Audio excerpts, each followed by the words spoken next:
Peace and riches blessings. I am Michael B. Beckwith, the host of Take Back Your Mind.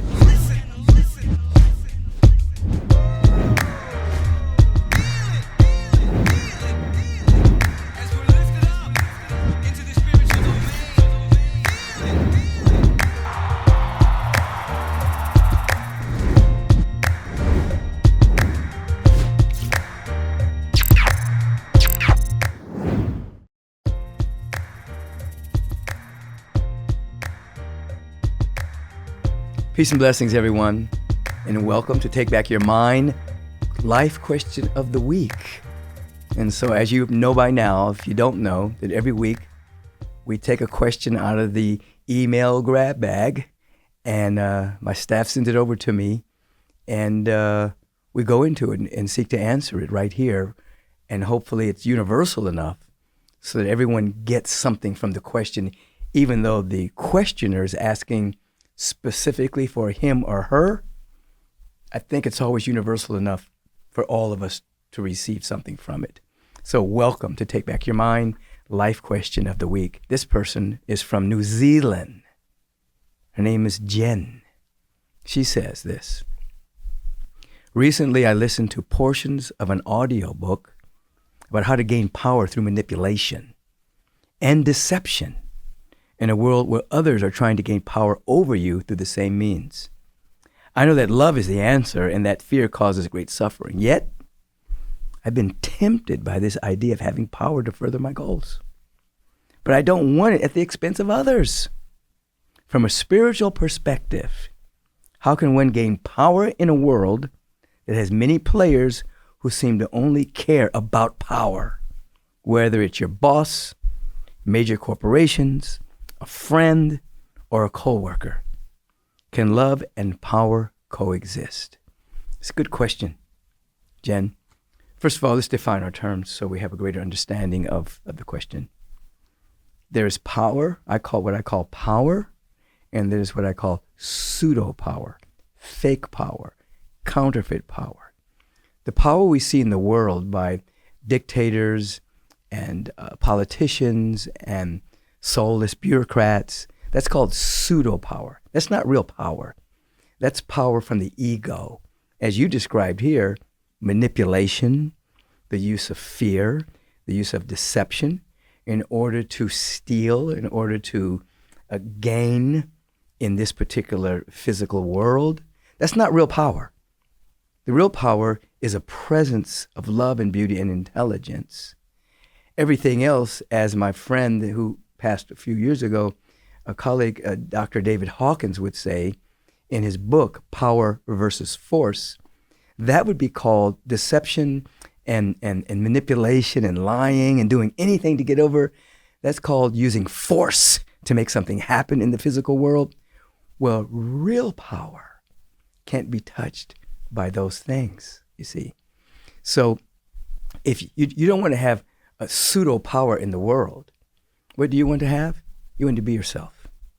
You want to become so aligned with who you are as a spiritual, eternal, immortal, forever being, which has a unique expression of intelligence, beauty, real power, creativity, love. All of that is a part of your spiritual matrix.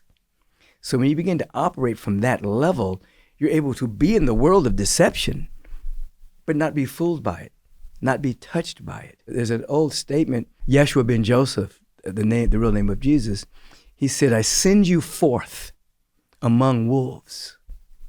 Be as wise as a serpent, but as gentle as a dove.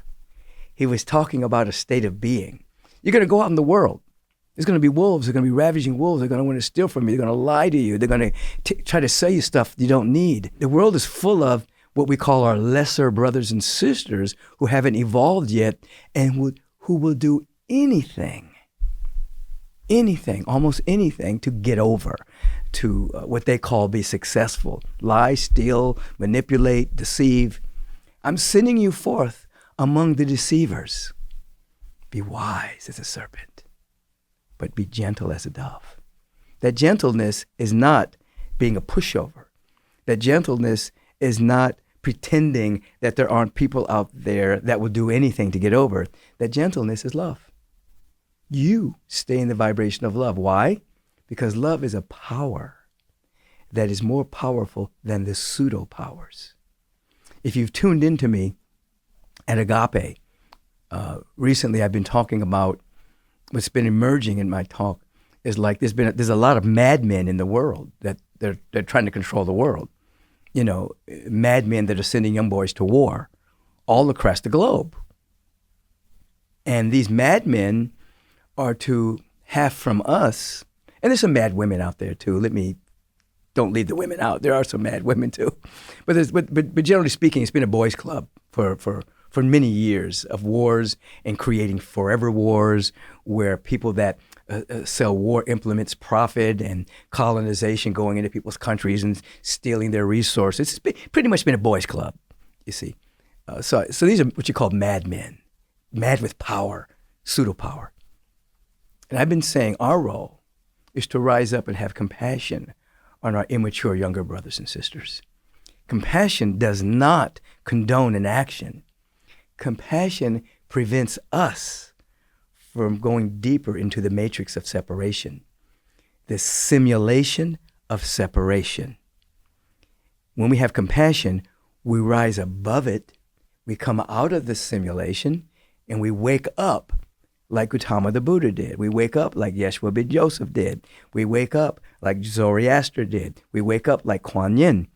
We come out of the simulation, and then we're able to walk in the world almost untouched by the deceivers of the world. Our intuition becomes heightened. We say, oh, we can feel it. That guy's a sham. That woman's trying to steal. She wants my purse. You see, she wants, we're able to see it better, or we're able to recover from it faster because we don't want to go in that world and become deceptors like them. That's what happens when people get wounded and they become like the person that wounded them. They become a bully because somebody bullied them. That means that they didn't heal the wound. They actually became the perpetrator of the violence, you see. You don't want to do that. You want to know that there's a game being played. Many people are deceivers, but you don't want to be one. You don't want to be a bully. You don't want to be a manipulator. You want to be a person that is in integrity with their soul purpose, integrity with the heart, integrity with your real reason for being on the planet. And the wind is at our back right now, meaning the vibration of the planet and the vibration of humanity is rising very fast now. So the proverbial spiritual wind is supporting those that remain in integrity. Why? Because there's a vibrational match to the sacred laws of the universe and a vibrational match to the universal frequency that is rising. I know we're all tempted at times. You write right here, I have been tempted by this idea of having power. You have it in quotes, to further my goals. But I don't want it at the expense of others. That's a smart move. That's a smart move, Jen. So Jen and everyone else that's tuning in, there is a power, there is a presence, there is love, there is real peace, there is real generosity, real joy, real prosperity. It's real. It's a spiritual quality. As you grow in that dimension, you could be in the world, but you're not of that world. You're of your higher self. So, peace and blessings. Jen, you did ask a question that I think is pertinent to all of us. And so, thank you for asking it. And the rest of you, listen to this again so you can hear, because sometimes the mind will hear certain portions and it will cogitate on that particular nugget and not hear the rest because it's like, ooh, I really needed to hear that. Go back and listen to this again and you'll hear some other things that have been said. To all of you, have a beautiful and bright day. The sun is always shining. The spiritual sun is always shining at a 45-degree angle within your soul. So it's always light. You are the light. Go shine your light. Have a beautiful day. Hey, thank you for joining me today. If you'd like to ask a question, please email me at podcast@michaelbeckwith.com. And you know what? Your question just might be featured. Have a beautiful and bright day.